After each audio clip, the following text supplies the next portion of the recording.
o'clock this afternoon when I saw you. No, I mean Perfectly fine. in general, because that was kind of a fast thing. We didn't really sit down and It catch was up. We haven't done that in ages. I don't perfectly even fine. get a chance to sit down and say hi to people at the jam session. I hate, well, I both like and hate that, but I feel like I'd like to schmooze more. I should turn it into more of a schmoozing. Yes. Okay. You mean just do the circuit? You mean just like walk around and Yeah. Catch up with everybody. Well, okay. because you leave before or just as it's ending or a little bit before it ends. Because oftentimes we stick around for a good 20, 25 minutes and just wag, wag, wag, wag, wag. And I Well, talk to other people. it depends on the circumstances. Sometimes I'm between night shifts, so I think, well, I want to get Mm. away and get an hour snooze before I go back to work. But the last couple of times I've been there, it's just been needing to go away to see Rebecca's father.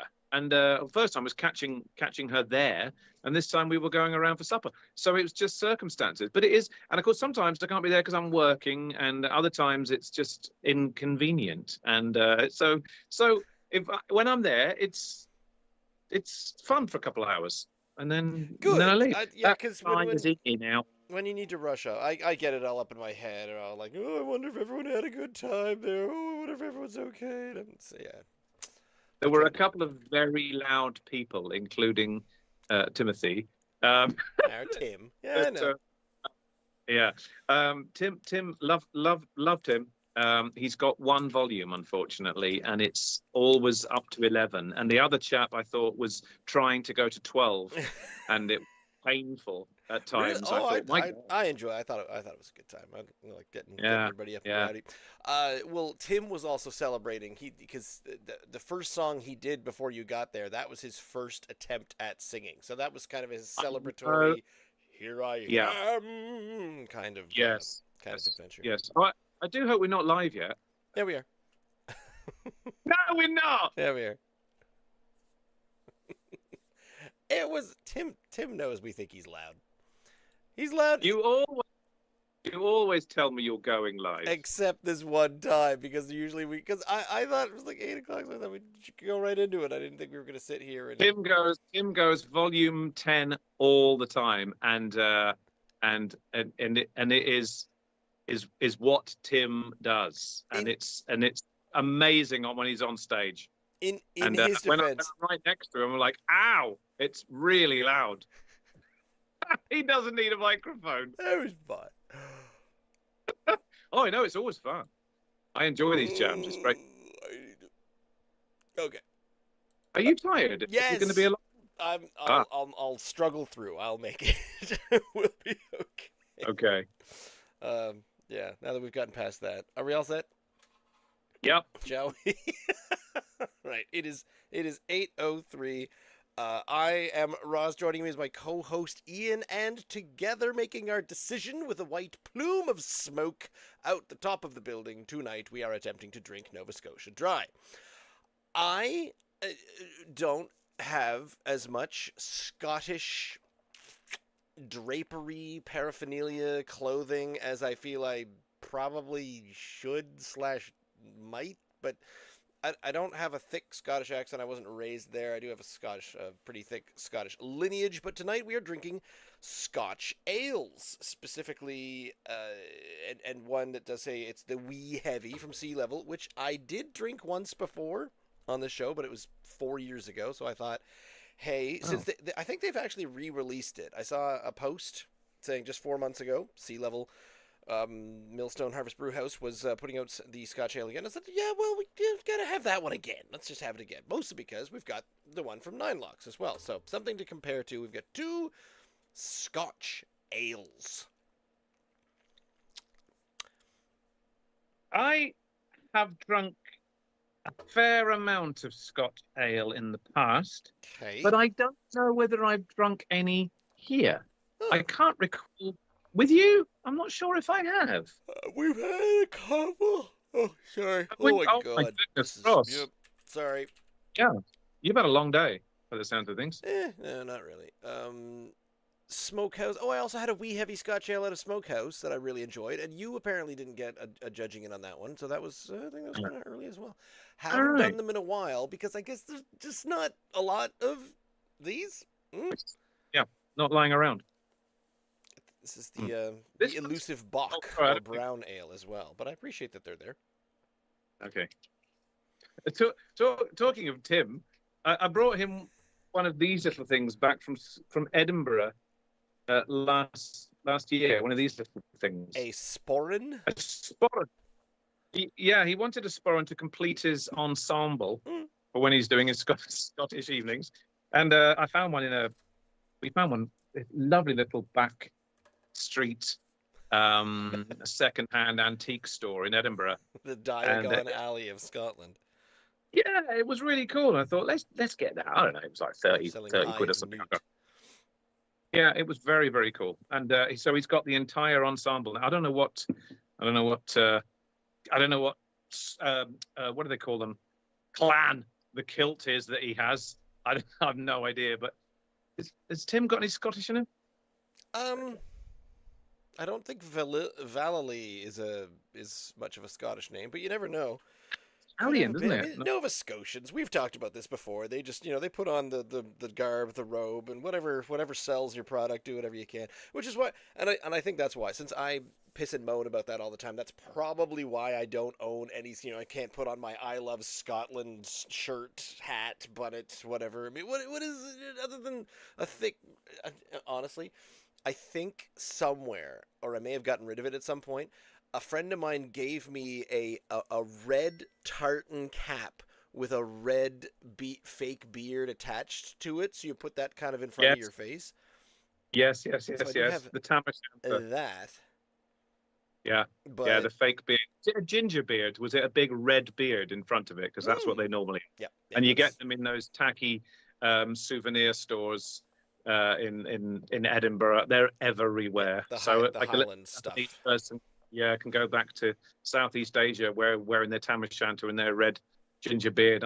People probably laugh themselves silly over that. I should think they sell a ton of them. Regardless, I don't have any of that, so I'm just wearing my regular craft beer T-shirt as best I can. And with some kind of strong percentages here, we will probably dip into the Scottish accents at least once. Oh yeah, but it'll end up Russian. As you do. Oh, I didn't tell you about that. That's yeah, I have a thing for changing accents mid-sentence was my new-ish thing. But before then, the wee heavy Scotch Ale out of Sea Level and Millstone Harvest Brewhouse up there in Sheffield Mills is coming in the little 355 milliliter can, which is funny because this is one of the few full 20-ounce glasses for Millstone and Sea Level that I've got. So I figure this is going to take up maybe about half, but we'll see. And it is hopping in our first one, our lowest alcohol percentage of 6.3. We're all set for that. There is a little bit of writing on the can, and it's kind of interesting because it seems very. Well, there's a horse. What is a horse at the seaside? It seems very Poseidonish, God of the sea, God of horses, type thing. So I'm not quite sure what a horse has much to do with a wee heavy Scotch ale. Can I fill you in on that, mate? Because I know exactly what it is. All right. Okay. That is a Kelpie. It's not a horse? It is a horse. It's a mythological thing that lives, I think it's a bit of the sea, I can't remember. Anyway, if you go online quickly and look up the Kelpies, when Rebecca and I went back to the UK a couple of years ago, we did a tour on a bus for 12.5 hours from Edinburgh to Inverness to Loch Ness, and on the way we happened to pass the Kelpies, and there's two huge horses' head. It's a big statue, not too far outside of Glasgow, alongside the main road. In fact, it's 100 feet high or something, aren't they? And you can see them coming a long way. Yeah, they really are, and they stand astride there. Oh, just the heads though. They're just the heads. Yep. And he was telling us, our guide was filling us all in this mythological creature or mythical creature called the Kelpie, and they're obviously they're big photo bombs when people are going alongside the motorway there and the just outside of Glasgow, and everyone immediately got their cameras out and took photographs of this. Doesn't it say right on the can? Without my glasses on, the Kelpie, like the mythological Yeah, Kelpies of that's Scotland. the only description Yeah, on the can is like the mythological kelpies of Scotland. This wee heavy can sneak up on its unsuspecting victims. So was that what right. your guide was telling you that they do? They take. I think they take the form of anything. They can take the form of anything, Mm-hmm. uh, if I remember rightly. Well, I'm sure you're reading up on it, I am. and and drag you down to the depths of the sea or something. I can't remember. Anyway, anyway, it's a tale, and that's clearly what this is honouring. Yeah. You are reading it, I think it. They're portrayed as shape shifters, but it seems that one of their favorite forms is a horse-like creature. But so then Uh, why not make it like a kelpie Scotch ale? Why are we anyway? yeah, Regardless, I'm not gonna question it all indeed. that much. Just get right into it. What I like about this is it seems like this is my ideal beer. You know, I kept thinking that maybe a Bock is probably also one of my ideal beers, but this is strong in alcohol percentage, very malty and a little bit sweet. And I think, yeah, that's pretty much what I go for. No, it ain't. You go for big, bold, hoppy IPAs. That's your thing. It's a big juicy IPA is what I'm going for. Juicy IPA. So Yeah, it should be good. It should be, shouldn't it? here's the other thing I did. So I did a quick search for it because sometimes when you search on the internet for wee heavy, millstone, sea level, and Scotch ale, you can find they will announce a thing on their Facebook page or on their Instagram page. And I didn't find one of those, but at the very top it has an AI overview. So artificial intelligence is I asked the artificial intelligence of the internet. I'm not just on the internet. I'm asking basically oh, what's the one from Terminator? Not no, Oh, Sensodyne I is can't kind of remember that. tooth, but Skynet. That's the one. Yeah, vaguely familiar. Skynet toothpaste. So it does say this beer is known for its full-bodied, easy-drinking character with dark malty notes. It's characterized by alcohol content, rich malty flavor, potential for caramel, and dried fruit notes. Sounds awesome. The head is no more. I have no head whatsoever, but look how far it is from my 20-ounce pint glass here. You'd send that My back. God. You'd say, May I ask how long yours was in? Did you just yank it out of your cool room, or has it been refrigerated, or what? I yanked it out of the cool room earlier today, but it has been down here in my coalish basement. Okay. So it's not like Well, warm. I made a faux pas because this is my first time drinking beer, and I didn't remove it from the fridge until I don't know 2 minutes before we came on air. Oh. So this is cold. I don't. That's Oh, not good. With an a big ice, malty. an ice cold Scotch I ale. know. Eh, I know. I hope I haven't just frozen all the flavor out of it. Yeah, if I could stick it in the microwave now for a few seconds, yeah, just I never microwaved beer. throw it on But a yeah, I don't throw it know on a how it's going pot to on the stovetop for a few minutes. Okay, Drink this like a mead. like a mulled Oh, wine. I have never wine. had Yeah. warm mead. Ooh, that would be kind of good. I've had room temperature mead. Oh It's quite yeah. delicious. Regardless, it smells. You know what? It smells smoky. This smells very dark, kind of and rum finish. My question, because the Scotch ale always makes me think of a flavor of it's like it's already got that whiskey flavor to it. Am I wrong, or is that just what happens when caramel and grain all kind of come together? I don't know about whiskey. I don't necessarily think it's going to be boozy, Okay. but I mean they're all quite strong. Yes. A little heavy. Yes. Um, I'm not sure whether or not they're necessarily boozy, whiskey-ish or something. I'm not necessarily. No. Hmm. Very malty usually, thick. Um, yeah, but I don't think necessarily boozy. Anyway, Well, and this one doesn't smell boozy to me. oh, it doesn't. Okay, mine smells a Oh, little boozy, but I like that flavor. I love that oh, kind don't of get me thing. wrong. So, Me too. yeah, Those big boozy stouts that we've tried recently. Oh, I love all that. I The need Imperials as well. Wonderful. I need a case of 12 of these to cost the exact same amount as a case of Toller Gold, and I'd be happy as a clam. Yeah. All set, shall we? Cheers. Yeah.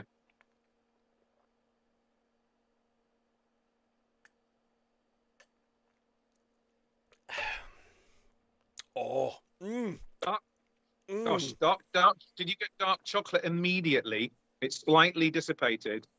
Oh, or has it? A little bit. Rebecca. Oh, it Oh my God. sticks. It sticks. Yeah. And there's Yeah. some sort of stone fruit. I wouldn't put my hand on cherry, but there's this little sweetness of some sort of fruit sweetness, but it's not obvious, but it mixes so well with the sweet. Oof. Oh my. This is only a 355 can. This is a real Hmm. shame. Should we? Have we got time to nip out and get two more? I think so. Wow. Oh, this is wow. Mm. I feel like that's a different recipe. So maybe they've been updating things, and one of these years I am gonna strap them down and force them to have a conversation with me about all of the Millstone beers that we've had. Because it's the most annoying thing. They're one of the breweries that I know the staff and and everybody. I know everybody involved personally, but I can't get them to agree to come on for an evening and come and have a chat. So obviously I'm doing something. Maybe I smell. I don't know. I, I've never noticed. I don't. I think this is a little. It's quite delicious, but I don't think it tastes. It's not what I was expecting from a Scotch ale. Okay. Now remember, yours is ice cold. That is true. Um, oh, I think it's exactly what I was expecting in a Scotch ale. is it? Is it? Mm. It's it's slightly more portery and stouty than I would have expected a Scotch ale to be. Oh. To me, it's still like a very strong, um, bitter, malty bitter. And this is more. Doesn't quite have that body that I was expecting Oh, really? from a That's too bitter bad. ale. You wanted a lighter or a heavier body? A lighter body. Oh. I'm not saying it's not. I'm not saying it's. I'm not saying less alcohol. I'm not saying less malty. But the body itself, to me, is more like a porter or a stout than an ale, a traditional Scotch ale, which I was Okay. expecting. For a start, it's much darker than I It, would have expected as it's well. near pitch, yes. So, Yes, it is. Which again is a little unusual. Like I say, I mean, I have drunk a fair few Scotch ales down the years. It's not tasty. It really is tasty, but it's not quite what I was expecting from a Scotch ale. Interesting. I Chocolate, yes. Malt, oh yes. very much so. It's rounded. There's no lingering aftertaste, but I'm still got a chocolatey, malty thing going on afterwards. But not what I would expect from a Scotch ale. Now, okay, so on the sea level thing, on the AI seems to think that it was going to come out as being full bodied. So maybe not a Mm. traditional Scotch, maybe a traditional Scotch ale is light bodied because here's the thing that I'm looking up. I immediately went along to the case, the crate of beer supplies that I get and make beer here in my house. Yeah. And I've made two now. I've made the Irish Stout and I've made the Black IPA. And I now say to myself, if I want a steady supply of lots and lots of Scotch Ale, why don't I just make Scotch Ale? So I've looked it up, and here we are. The Brewer's Best Scottish Ale is full of caramel malts, blah blah blah, chocolate malt, roast barley, touch of smoked malt to bring this full-bodied malty ale. And then it says expected ABV between 3 and 3.5. And I'm sorry. Really? Huh? 3.5%. That. Hang on. Who told you that? The AI at the top of the screen. No. This is what's expected at the brewing supply box. Like if I were to buy the box and brew I'm this myself, sorry. it would Right. suggest that. Now the Uh, AI seemed to think that typically around 6.3% is kind of funny because yeah. 6.3% is Yeah. exactly what it is. So Yeah, Artificial that intelligence makes is more far sense. more intelligent. But well, Yeah, that makes sense. 3.5% with a no. No, that's the lightest beer you can possibly. I That's almost know. child friendly, and that's not what Scotch Ale's going to be. I'll have to Mm. look that up another time and try to see because when I made the black IPA, I was expecting it to be a little bit, to be rather strong, and I think it came out. The math I did on it was it is a 5% black IPA, and I went, I kind of want to make something that totally knocks my socks off. Maybe I should just be making moonshine in the corner. It really is chocolatey. It's a dark chocolate, Mm, roasty, malty, delightful beer, this but is just not what I was expecting when I opened the can. no. If it had said, "Oh, here you go, have a," I don't know, have a strong chocolate stout, an imperial stout. That is almost exactly what this tastes like. This is a light imperial stout, which is so I would, interesting. yeah, I wouldn't disagree with that. It's got certainly got the color of a stout. It's a little more see through. It's a little more porterish to me. That's what I would think. This tastes like a dark chocolate porter. Mm-hmm. Um, with the body that it has. Um, anyway, that's not to decry. Nothing at all. It's very very nice, very very nice, and even with my current infatuation for double IPAs and and hoppy IPAs, this is hitting the mark. This is Mark. very, very nice. Very good. I do like this. I'm gonna be happy with some nines for this one. And I think I gave it a 9 the last time I had it, but this is reaching up towards a 9.3. It was. I was thinking earlier on today. I was thinking when you mentioned there that we could be heading for a bit of a deluge, and I was seeing we could get some heavy rain, etc. today. Oh, And I was trying to remember. I was trying to remember. Have I ever sat in here? This building has got a metal roof, and when the rain comes down hard, mm. it's like you're sitting in a greenhouse. It's just rattling hard on the roof. And I was thinking to myself, I don't ever recall sitting here doing a podcast with you struggling to hear you over the rain. It's never happened that it's been raining hard during a podcast in the 4 years that I've been doing I'm this with trying to you. remember, and I seem to recall once or twice you've said the words, "Can you hear that?" And I believe I said no, but Ah, maybe it wasn't like so once, hard, but okay. Well, it's not hard right now. It's just a steady background noise. I oh, don't is it? know if Okay. I think it's you probably can't hear that where you are in the bowels of your I, your mansion there. I try to look outside, and the sun's already gone down, so it's dark, and I'm trying to see if it's raining in the dark, and it's just completely useless. The problem with a 355 can is I need to leave a little bit of this, and I feel like I've only had a little. Going to have a little bit of this, aren't you? Did not. Oh, okay. Then I can drink it all. But I'm going to leave. Yeah, I'm going to leave a couple of fingers of this. I don't know why, but I've got a feeling the other one's going to be lighter color than this. I think Uh, you're probably right. yeah. It is a stronger percentage, so let's have a peek at that. The Nine Locks Brewing Company down in Dartmouth, Nova Scotia has the Scotch Ale just listed as that 7.1%, and the listing on the side is the same that's on the website. I checked. Reminiscent of the Scottish ales of the 1700s and 1800s, this strong, dark beer with ruby highlights is deeply Uh, malty, a smooth body exhibiting caramel with hints of dark grains, leading to a crisp finish.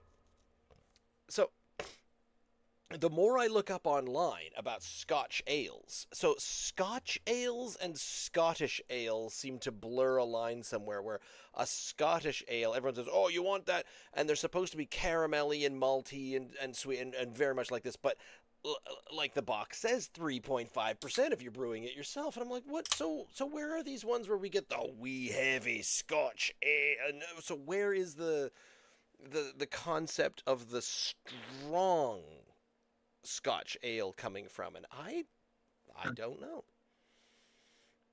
I'm sure Ian Smith would know. He's usually got these answers for me. He tells me about the history of beer making and says things like, why don't you understand the history of absolutely everything in the world? It's going to be on his tombstone. It is much lighter. Unfiltered. It is much lighter. Okay. Oh yes. Yeah, that's the color. That is the color I've come to expect from a Scotch ale. And that's kind of what I was getting at there. More of a bittery, more of the color of an old English ale.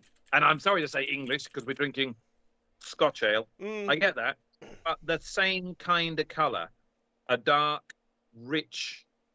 This looks way more like I'm expecting the color to be. However, the proof is in pudding. There's no pudding here. The proof is in the taste, the flavor. It's pudding colored, but yeah, there's a lot of head to get through there. It's telling me that a Scotch ale and a Scottish ale are very similar in maltier and whatnot, but the Scotch ale is much higher alcohol content, and a Scottish ale is a much lower alcohol content. So, brew kit Scotch ale. And it keeps sending me to the Scottish ale, an interpretation of the classic Scotch ale that originated in Glasgow, full-bodied, exciting, whatnot. So can I take it from that then, as I kind of suspected at the top, that I've never tasted a Scotch ale that tasted boozy. Therefore, the intonation that maybe there's Scotch in it, like it's a barrel-aged thing, isn't it? Doesn't mention like whiskey at all, or, does it? Where? No, but I feel like that's kind of what you're going for with a boozy Scotch ale. I've eaten lots of Scotch eggs and them strong dark beers. I'm so curious about this. I'm definitely going to ask our buddy Ian Smith down at Tapestry Beer Bar, 833 Sackville Drive, about this, because I know he's got opinions and theories on everything. When did the traditional Scottish ale become the Scotch ale? Here we go. Every Scotch ale is a Scottish ale, but not every Scottish ale is a Scotch ale. And where have I heard before with regards to it's Kolsch's, or it was one of those lager. Yeah. We're trying to. Yeah, we had a deep dive on one of those, didn't we? And it said, "Oh God, that's so familiar." I can't remember what it was, Ross, but it was a lagery Kolsch or something, and it was along the same lines as what you've just said. I'm struggling to get this all in my science of beer glass. I think I'm going to do it, but I did notice it said unfiltered, so I like that. So we're going to have a little bit of sediment. Ooh, it does say at the top. Gluten around. It's still, I've got almost all of it in there, but it still does have a see-through qualité about it. It looks darker when I put it up to the phone, but this is definitely a lighter. Like it said, it's redder. It's got an auburn, whatever it is, to it. Look to it, redder. And can I say, I'm not getting much of a smell off of it. Or am I? Where the sea level one, it to me, my smell, it smelled caramelly, malty. It smelled like that the booziness to it. It already smelled like a shot of Jack Daniels. But the can does. If you get a sniff can, there's something going on there. A little, a tiny little bit. A little. But okay. There we go. I've brimmed the glass. We're holding on for dear life. If we're all set, are you ready to schneef? Yeah. Cheers. Yes.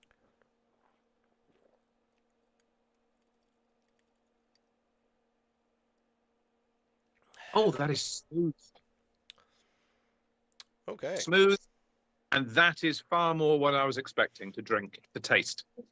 That is much lighter bodied. But it's a whole. It's a very different beer. A very different beer. That to me tastes what I was expecting from a Scotch ale.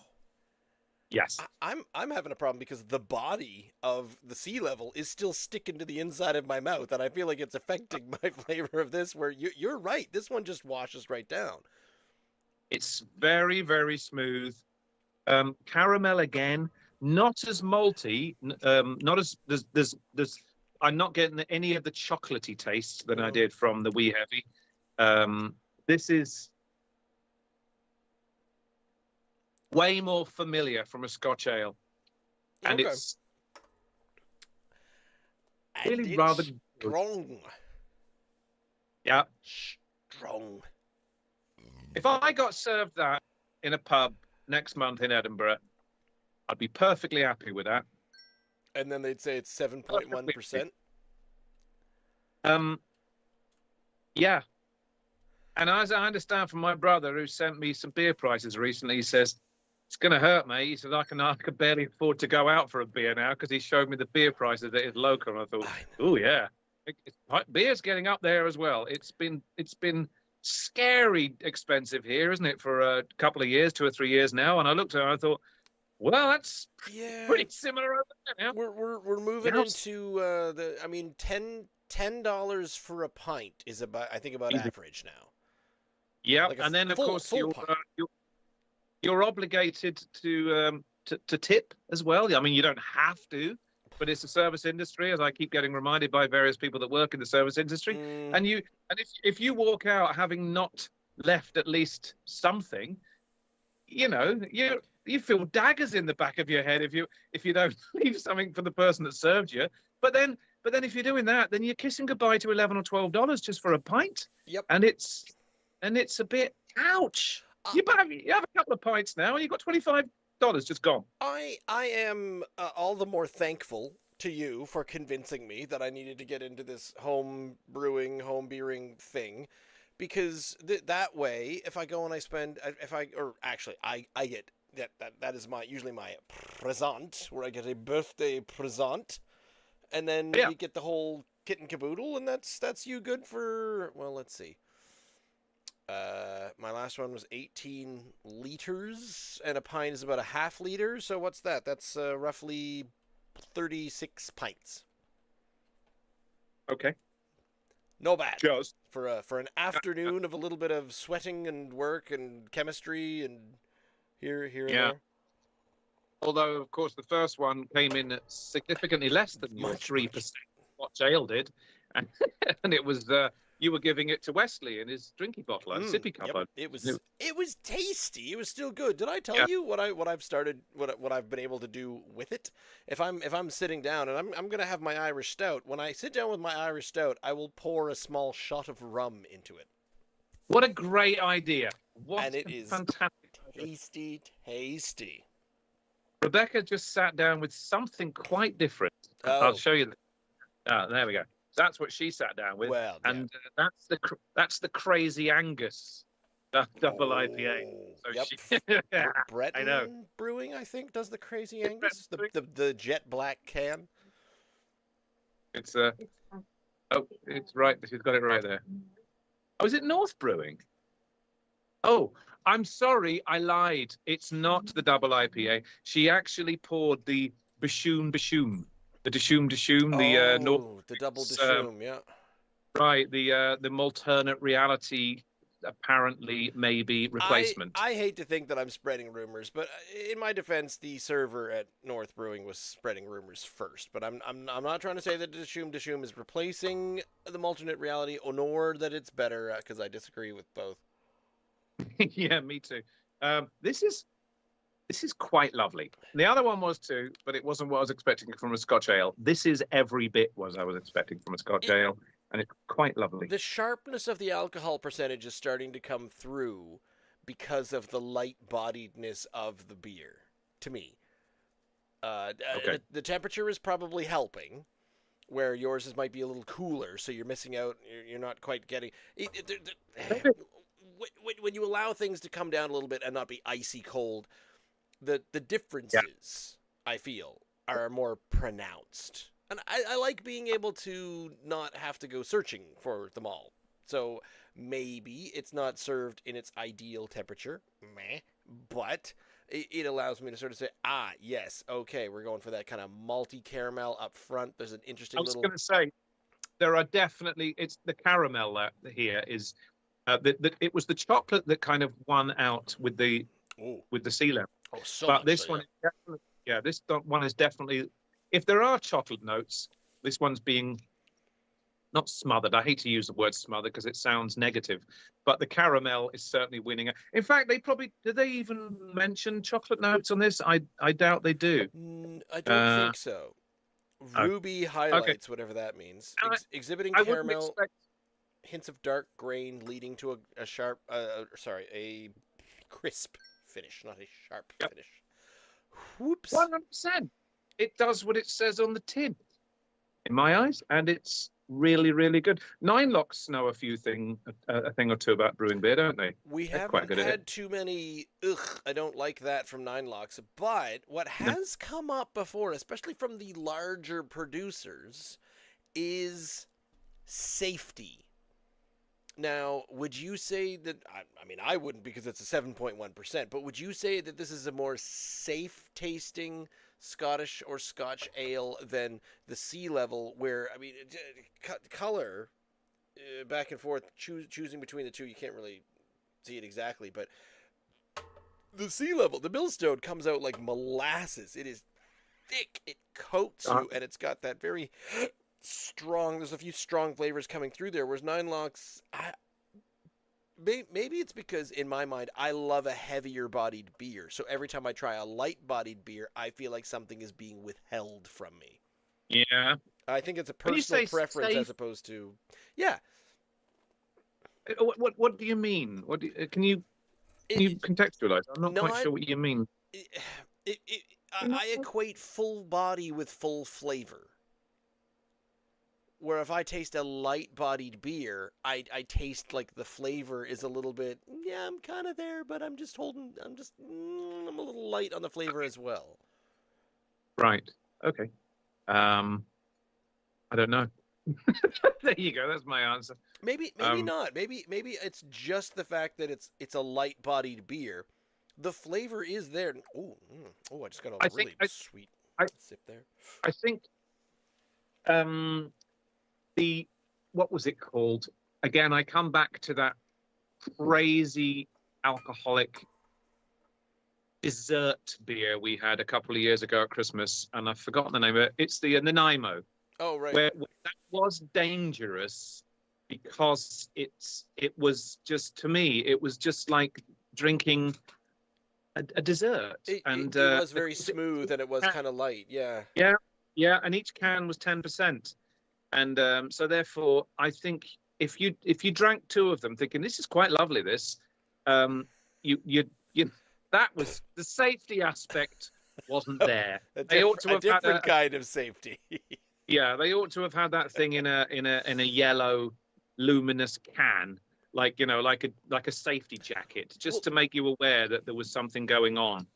well, But that's there why wasn't. I'm It was always just I'm always beer. worried about anything we drink from Unfiltered because Unfiltered Brewing, their logo looks exactly like the explosive warning sticker sign thing. Yeah, and it is. Look, it's got exactly the same number of.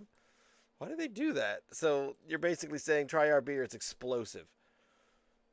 And the only difference is because it's a triangle with the explosion happening, but the explosion is coming from a hop Yeah, plant.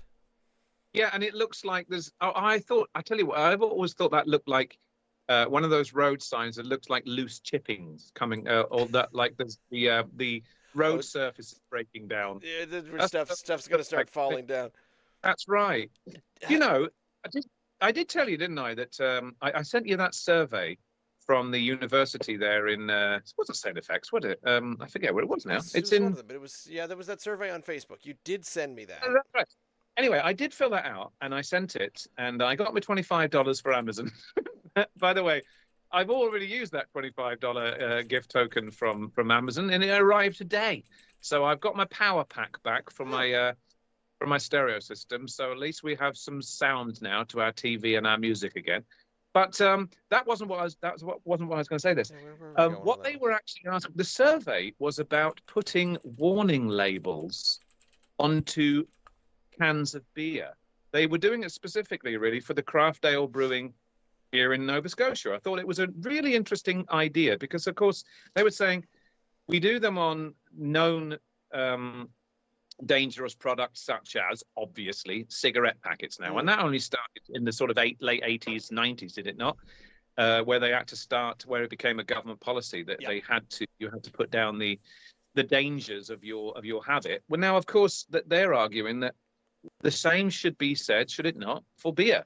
So even though we big up all the beers and say it's wonderful and we love our beers, but they said the way the way they were putting it was, yeah, we love our beers too. However, should there not be some kind of warning label put on beers as well, to point out the dangers of alcohol, of consuming alcohol? And that's what the survey was about. And I thought, you know what, I'd never even thought about it, because you just sort of take it as for granted, do you not? Anyone that's drinking alcohol sort of knows, but there again, they knew I think they knew when they were smoking before the warning labels put on there that there were difficulties. So there were problems surrounding it. And of course, right now there is a big. I was only reading this week about the new discoveries coming out of vaping. It's that they're now beginning to sort of they're worried about that as well. collate the data, and they're saying there is tangible evidence to suggest that there are significant dangers surrounding vaping as well. But there's nothing on vaping, I don't think, to say this is harmful. I don't think so. I don't think yet. I mean, they do have it. They made it so that you have to be at least a certain age. I forget what it is, 14, 16. But I will talk out of my buttocks immediately by saying I think alcohol is older than tobacco, beer especially, and beer spent a long time saying, oh, you have to drink this, and this beer was how they built the pyramids in theory, because they just kept feeding everybody beer, and it's just carbs, carbs, carbs. You're fine. Get out there. Drink 3 beers for lunch, and woof, up you go.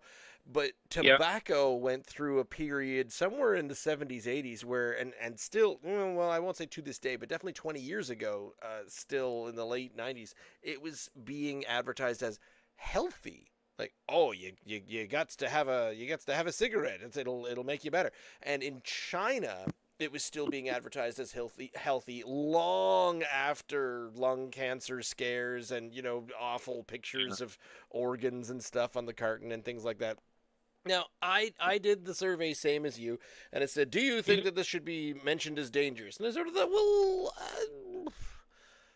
I mean, on a scale of what? Because I'm sort of, I think if you have a gin and tonic at the same rate that we seem to drink beer, that seems to be perfectly fine. That's what, like 2-3 gin and tonics a week. I think you're okay. Alcohol doesn't seem like it's the most dangerous in moderation, and it's that moderation thing. Where and I did check both cans, and of course the only warning I could find is on the 9 locks. It does say, please drink responsibly. Drink responsibly. That's what they do put. Typically, do they not? They put that on a lot of cans. Drink responsibly, and I mean, one person's drink responsibly ain't necessarily what another person's drink responsibly is. But of course, the onus is then on the imbiber, exactly the same way as smoking. But the smoking, of course, is different. That you don't smoke responsibly because it doesn't have any residual effects. It doesn't make you booze. It doesn't make you woozy or lose your consciousness that alcohol does. So, but I don't know. I think it's an interesting idea. It's an interesting idea. What would you put on it? Would you have a large picture of an enlarged liver or? Well, they do that, don't they? Yeah, of course they do. They scare the bejesus out of you with some of those pictures. What is the scare? What is the scare of? What is the worst part of overindulging in beer? A bloody big hangover next morning, I'd imagine, would be the number one. Why beer is bad for you at medicinenet.com, a big net made of medicine. That'll save us. Obesity, diabetes, obviously, clogging of the arteries, I believe it can do as well. It's got lots of sugar in it, therefore it's just not good for you. And alcohol pickles your liver, your kidneys. Evidence suggests, so let's start with the positives. As evidence suggests, drinking alcohol in moderation, there's this whole moderation and please drink responsibly in moderation, it can have Yeah. possible health effects. Like it reduces the risk of atherosclerosis, which is a word that I Okay. just pronounced, coronary heart disease, heart attack, type 2 diabetes, blah, blah, blah, blah, blah. But the side effects, the bad thing, excessive here we go, excessive beer drinking cause immediate health effects such as, would you like to hear the number one Go on. negative? Flushing. Flushing. Oh yes, I've got that right now. That was not excessive though. Now I'm going back on it here. I'm now gonna defend alcohol vehemently after saying what I just did. Carry on. So this is the excessive thing. Can cause negative things such as flushing and confusion. Yeah. Trouble controlling emotions. Blackouts, drowsiness. So we're only into drunk. You get drunk is what these first six seem. Yeah. I'm not sure what the long term. I'm looking for long term things. Irregular heartbeat. I love mishaps such as motor vehicle accidents, falls, and violent activities, alcohol poisoning. Okay, there we go. But that's like, you gotta go really in there. That's a 100-shot challenge. Risky sexual behavior. Okay, never mind the short-term stuff. That's just being drunk. What are the long-term health risks of excessive beer drinking? Here we go.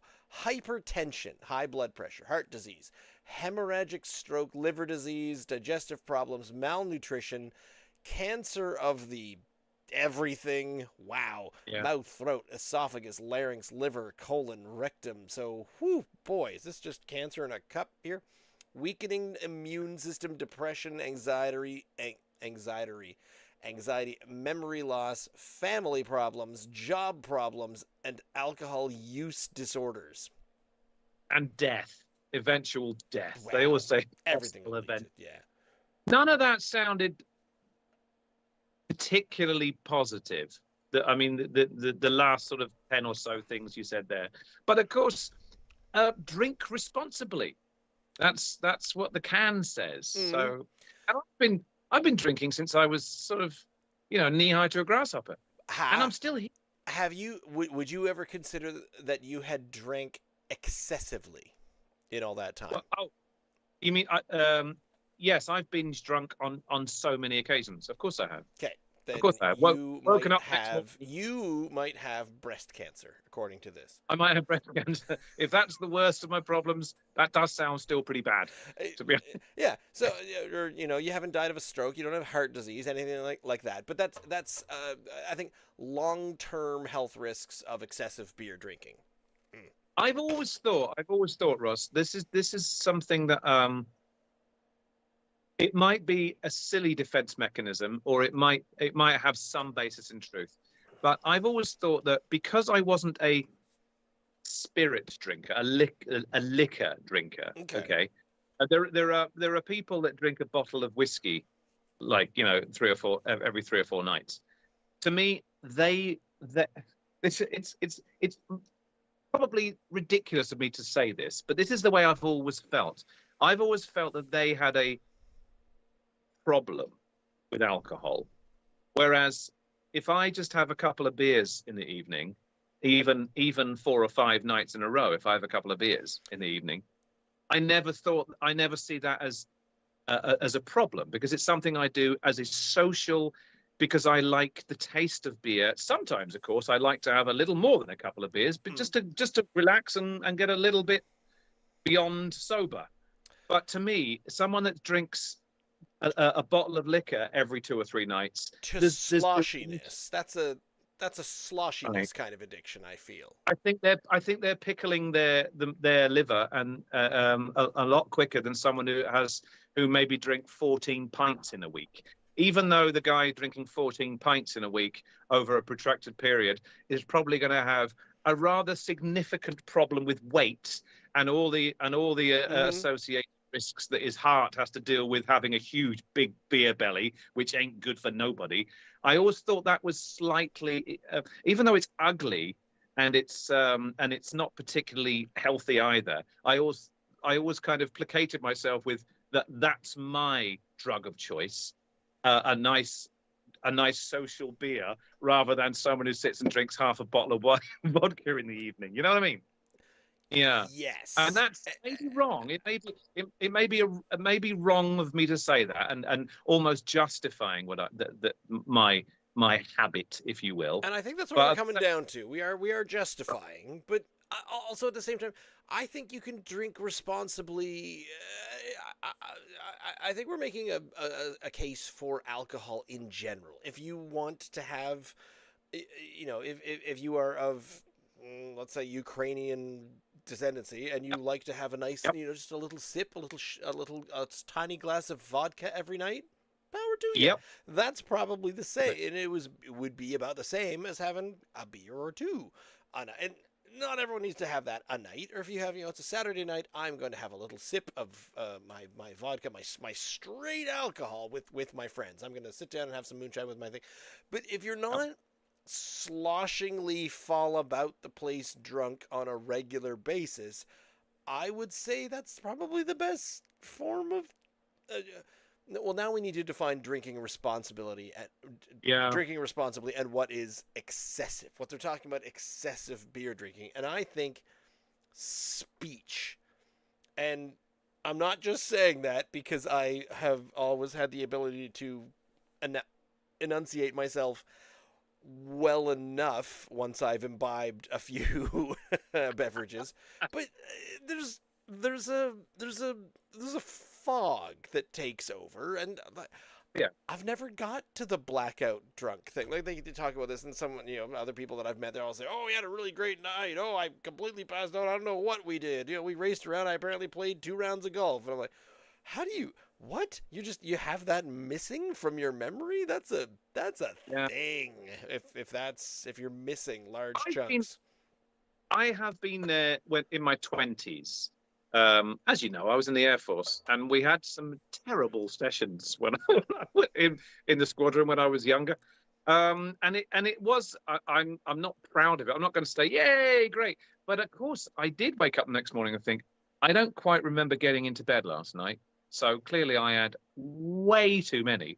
But so I'm not going to lie and say I did. But blacking out and and literally passing out and then waking up in a corridor somewhere or something. Thankfully, I never got to that stage, but I've certainly got to the point where I'm like, I don't really remember getting home last night very well, but I clearly did it. I think I did. I do remember once waking up on a bathroom floor. Uh-huh. I Mm. Yeah. do I remember getting all the way? Oh no, I don't quite remember getting all the way in the house for that. Oh dear. That. However, that was a rum and tequila night, so can't blame beer for that. That's fine. That's Did you someone else's did you problem. drink responsibly the rum and No, tequila? no, I did No, not. no. No, I chose not to drink. I chose not to listen to the bottle/can that night. But anecdotally, it was a real good night not to drink responsibly. Trust me. Yeah, There is some and of course you look back. story. Those are things you look back on and smile wryly as you grow older and think that was a good night. I didn't feel particularly Oh great no. the next morning. You came through it, and you're still here. My point being, I guess, right at the top of that was, I wouldn't have a problem. I wouldn't have a problem. I don't want to see, like you say, I don't want to see pictures of terrible diseases going on inside I people's think bodies on the that side of might be cans. I what they don't. were asking us to do, though. Like, is it a vulture pecking at the corpse of a guy holding a beer can Yeah, laying in a ditch? Is that the picture that we're gonna have? I don't know. There's got to be a happy medium. And of course, they still some of the cans I see.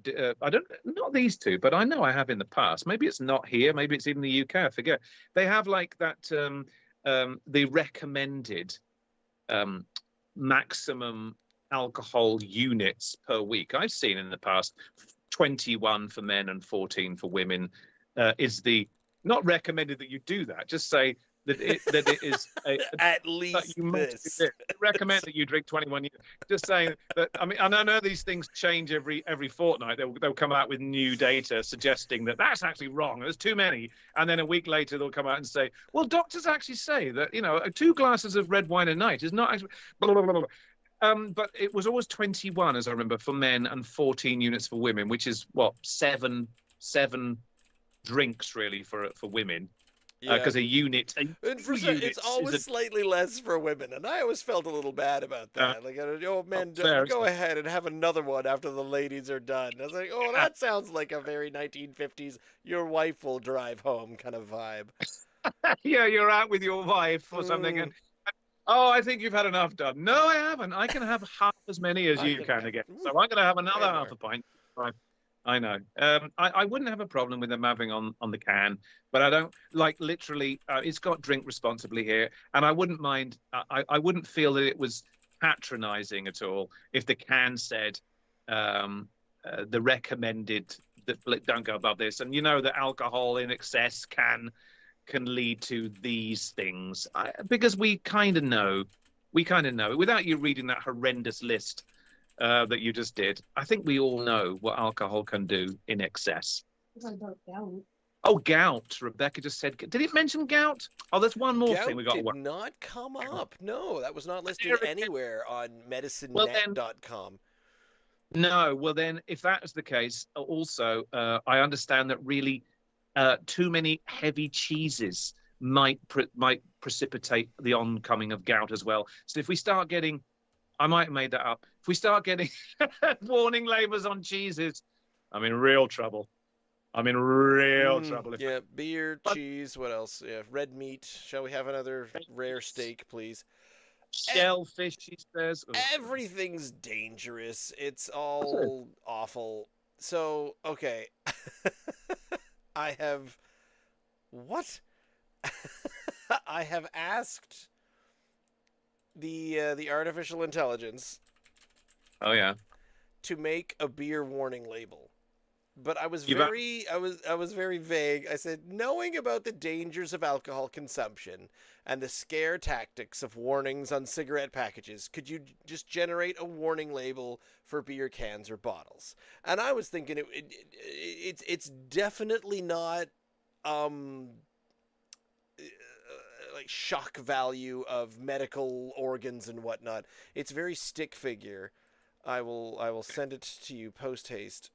Please do. I want to see how I want to see you do one of those things, because I hear when people say I generated this AI image, and I think to myself, is there some kind of app that you need to do this, or was it something you can just do yourself? Because I haven't looked into it. I just heard when people say this is all AI generated, and I don't know how to do. I sound like an old man. How do you do that? But I really have no idea how that works. I thought you were the one who mentioned this to me at one point, where what you can do. Because you've now got like okay. Here you go. Are you ready for this? I'm gonna blow your mind. In Facebook Messenger, where we chat and converse with each other, do you have a thing up at the very top where it says "Ask Meta AI" or search? Yes. Okay, so if you put up there. Draw me a picture of Papa Smurf enjoying Thanksgiving dinner with Optimus Prime. And you do that. Yeah. And it will literally do that for you. Oh, well then send me that if you wouldn't mind. And I'll have a good look at that later. I didn't know that's what Meta was. I didn't know that was an AI thing. I thought that was like one of these text speech things. No, that's what you do. So I've got that in there, and I've written it in to the AI thing, and now I have a conversation with the Meta 8 AI, and in my conversation with it, it's giving me a picture of Papa Smurf having Thanksgiving dinner with Optimus Prime. So that's where you get this stuff. You can generate things. So you just tell it want me to add a giant turkey leg to Optimus Prime's robotic arm. Is it asking you if you want it to do that? Yep. Yes, make it a robotic turkey leg, though. You've no idea how much fun I'm going to have as soon as this podcast is I'm finished. telling you, it is such a good time. We have been using this to generate just stupid, silly, ridiculous, fun things, but it's there. Oh. Well, you didn't adjust that at all. They just put some nuts and bolts on the turkey in the middle of the table. Regardless, now that you've found the meta AI, so it's just another piece, and it's the fastest way that I know that you can get to it would be through the Facebook messaging system, and you can just ask it things and talk to it. I'll have a look. Do you recall? Oh, you just finished that. Did you recall? Fairly recently, we drank Foolishly Optimistic from Roofhound. Yes. And can you just bring it up? What did you think of it? What did we think of it? Oh, on your little scanning, on your little Venn diagram, not Venn diagram, whatever, pie chart. I apparently did not record that one. Okay. Well, I remember us thinking it was really rather good. We drank, I think 3 IPAs that night, and we thought they were all good in their own way. And I thought it was so good, all of them. And when I was in the liquor store a couple of weeks ago, I thought, oh, I'll get another one of those because I quite like that Foolishly Optimistic. I think, and it was on. I think it may have been on sale. I'm not sure. I got another one, and I cracked it open, and I was like, what? I don't recognize this smell at all. Yeah. We had it the same night as the Dishoom, and the What in Tarnation. And I feel like the What in Tarnation from Two Crows, I really liked that one. I would get me some What in Tarnation a whole bunch more. I mean, if you'd have said to me a couple of years ago, Ian's going into, and then I think I specifically picking up IPAs just for the evening, I'd have said you're going mad. It's never going to happen. But it's happening way more often these days than you would give credit for. Anyway, I picked up this Foolishly Optimistic, and we sat down there on the sofa that evening and popped on a Netflix special, I'm sure.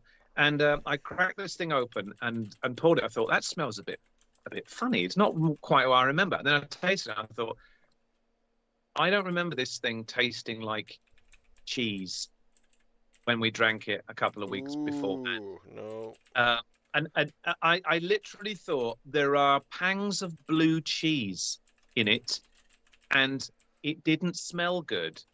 And I gave it along to Rebecca. And I said, and of course she smelt it, and she said, a quote was, "Oh, that smells like a skunk's ass." And that's not good in any way. And now she would know that because she worked for Hope for Wildlife for a little while, and she had a skunk in the back of her car, so she knows exactly what a skunk smells like. It smells what like. I was thinking was, what my question for you is, because what I then proceeded to do, Ross, even though I could tell something had gone wrong with the bottle. Absolutely, something had gone wrong with this bottle because it tastes like this 2 weeks ago. I continued to drink it, even though I knew it tasted fucking awful. It smelled like rotten cheese, and it tasted like it too. But because I'd paid like $5 for a bottle, I thought I'm going to drink it anyway because I'm like skunk fart IPA. I'm there. I'd probably try it. Yeah, it wasn't the big stink from Les. It was literally the skunk's ass IPA, whatever it was. Would there come a point, and we talked about this weirdly a couple of weeks beforehand, and we said about would you, I said I had that beer that stuck to the bottom of my freezer, and I still kind of chipped away at the ice and still kind of thawed it out and drank it, even though it was gone. Does there come a point where you're like, I'm not drinking that beer? Do you just pour beer away? Oh, there does. Because I had one. We had one of the smokehouse ones. Something happened in the can, or the freeze thaw happened, and it popped, and it was open, and I had just taken it out, and we started the show, and then I realized, oh, wait a minute, this has popped open, and I only noticed it the most, and I went, oh, and I went, ooh, and I think, if I remember correctly, there were like little tiny floating bits of mold on it. Just because Ah, it okay. had popped, it was there for it was like leaving a glass of orange juice, in your basement But for three but months. but if it was blue cheese, which is what this tasted like, What- blue cheese is moldy, Make it a and I eat a lot of that. have a blue Yep. cheese. What would you make it? Would it be a blue cheese sour? No. Blue cheese red? No. Blue cheese IPA? No. And, I did well, drink it. we had someone had this How good. conversation, and they said someone had made, because I tried bringing up the oyster stout, Sober Island's oyster stout, where all the oysters, it kind of tastes like fish. And then there was the Yeah. crustacean elation, that weird lobster one from Saltbox that I loved because it said it's lobster. Yep. This is gonna taste like salt water. And I went, yep. Yeah.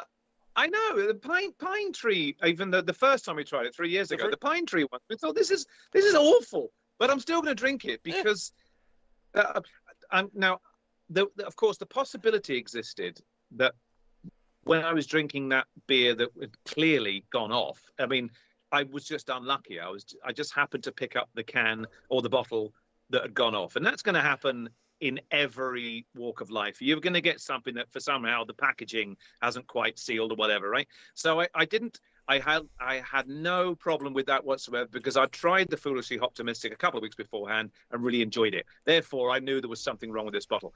But weirdly, it's like it's just a different flavor. Sour beer to me tastes like skunk arsehole all the time. Most of the time, it's terrible, and yet I'm going to drink it when we do this just because, hey, it's something a bit different. Doner kebab beer.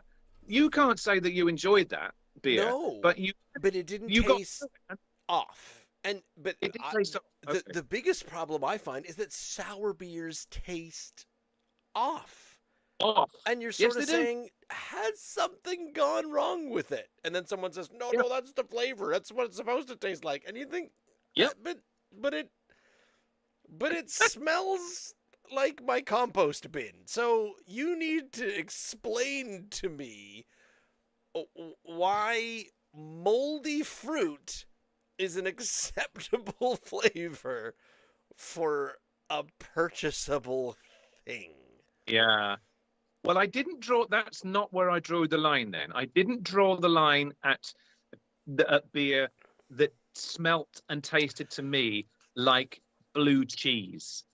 A really strong Roquefort or a Gorgonzola or a really, really runny Stilton. But That's what it smelled like. by this time, And your breast cancer's got to be in stage 4 or plus.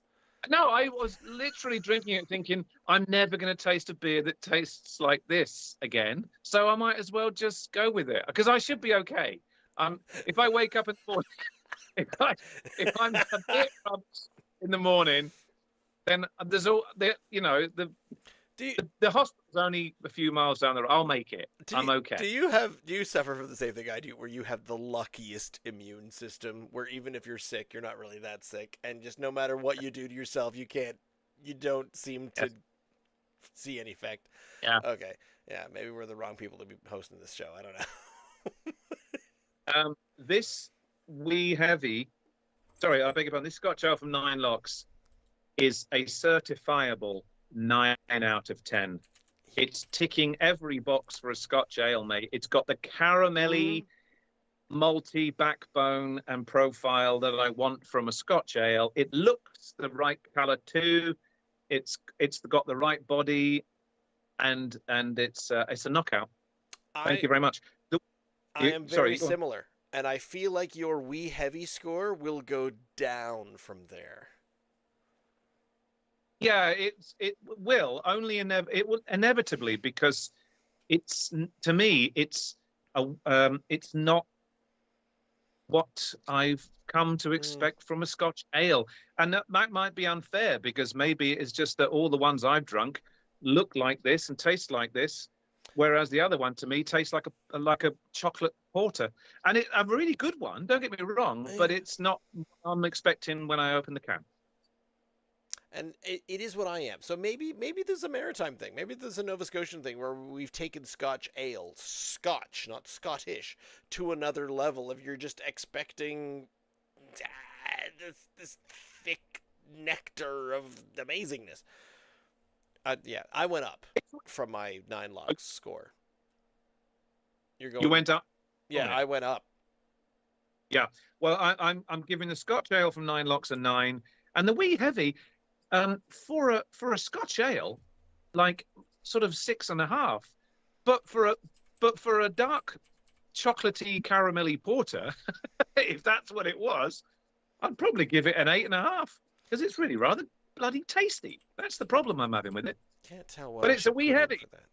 Yeah. It's a Scotch Ale, Mm. and it's not like a Scotch Ale. It doesn't taste like a I Scotch feel Ale. like there's a few more around that we might be able to try, but we might have to get back into a few more of the IPAs and the any IPAs for the next little while. Hopefully, talking to some more breweries and stuff in the future. Yeah. That we. I give my peanuts a solid 10 out of 10, even though I didn't get into them this evening You at did. all. Oh, it must have been good beer if you didn't even get into any of your nibbles. I talked way too much, and I didn't even drink enough water. So I'm going to have to take care of that. Ross, I had fun as usual. I'm out of here. Cheers. I totally forgot to even change my location. I've been sitting here at the Millstone Harvest Brewhouse location the entire time, and I didn't even switch over to 9 logs, but that's fine because we were in 9 logs last week, 2 weeks ago.